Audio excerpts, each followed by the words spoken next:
Bye bye. मी बनवत आहे गोड पोहे. त्यासाठी ओला खोबरा एका टोपामध्ये मी घी टाकलं आणि काजू बदाम मनुके टाकून फ्राय करून घेतले ब्राऊन कलर येईपर्यंत.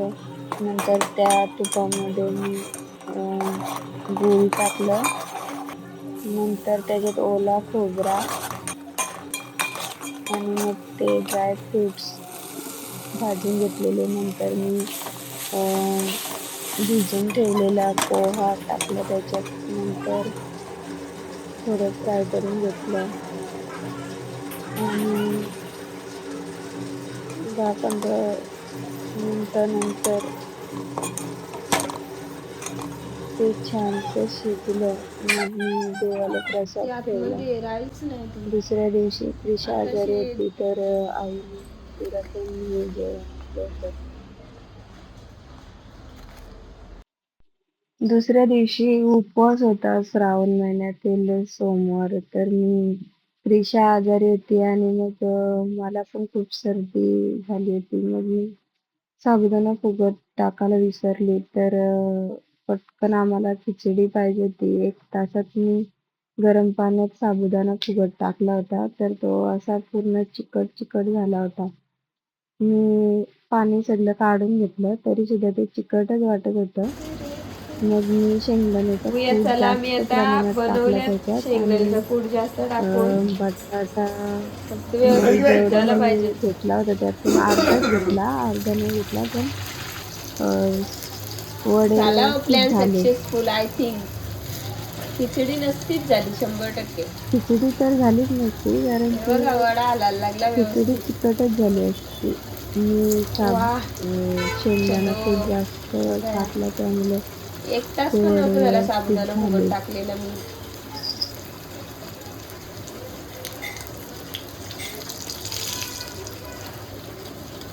गरम पाण्यात टाकले साबुदाणा फुगत.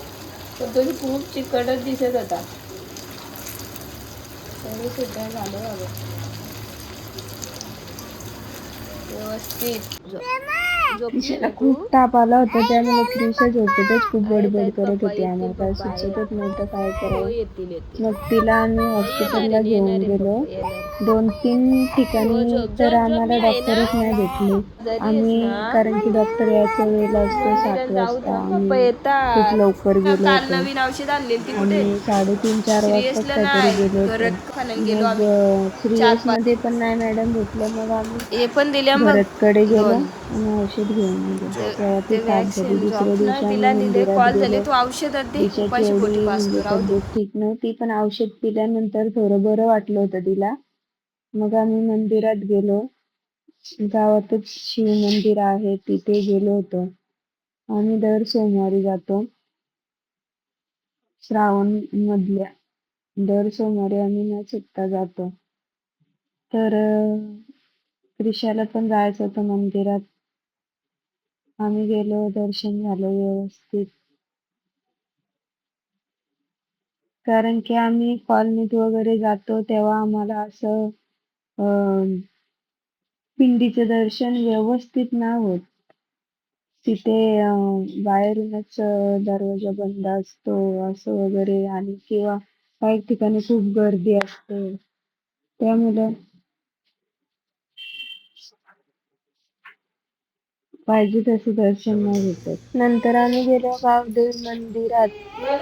कारण की यावर्षी आम्ही यात्रेला आम्हाला नव्हतं जायचं. आमच्या कुटुंबात एक आई वारल्या होत्या म्हणून.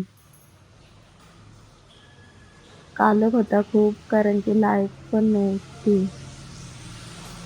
संध्याकाळ होती, लाईट नव्हती मंदिरात.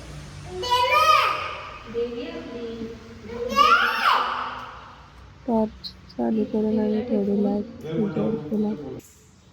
त्रिशा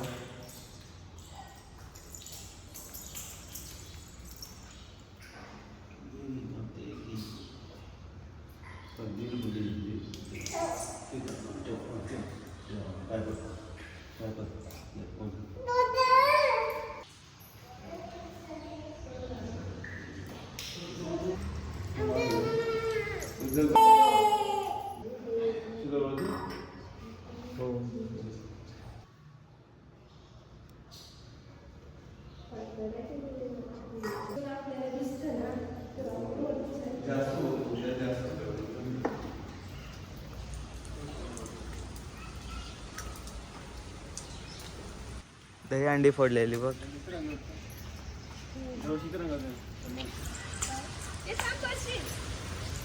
पडशील थांब.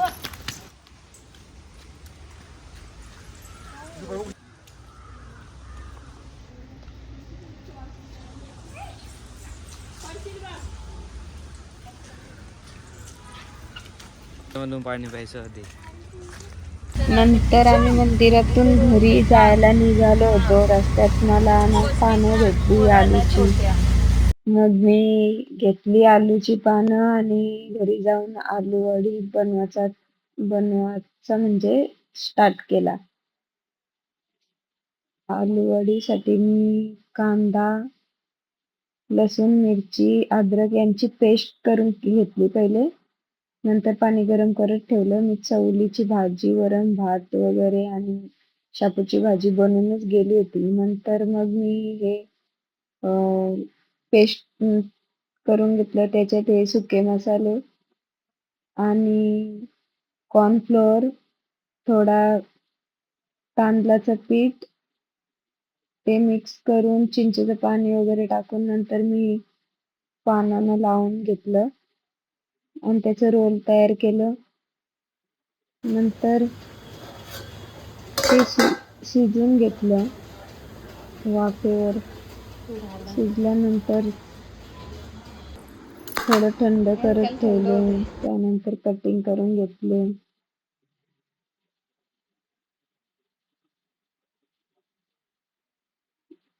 कमी वेळात आणि खूप फास्ट केल्या तरी सुद्धा आलूवड्या खूप छान झाल्या होत्या. मग गरम तेलात मी ते फ्राय करून घेतल्या.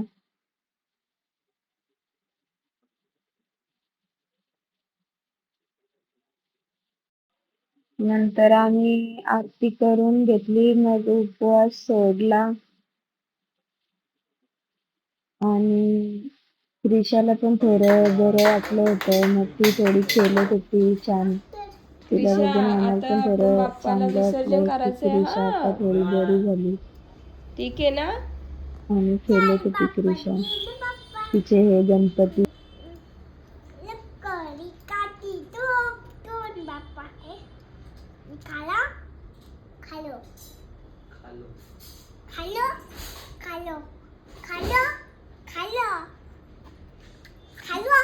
दे मला. काय देते? काय देते पिलू? काय? दुसऱ्या दिवशी नाश्ता नाश्ता खात पण नव्हती. तर त्रिशाने एक इडली खाल्ली तरी मला चांगलं वाटलं. तर गाईज मी आजचा ब्लॉग एंड करते. Thanks for watching. Bye bye.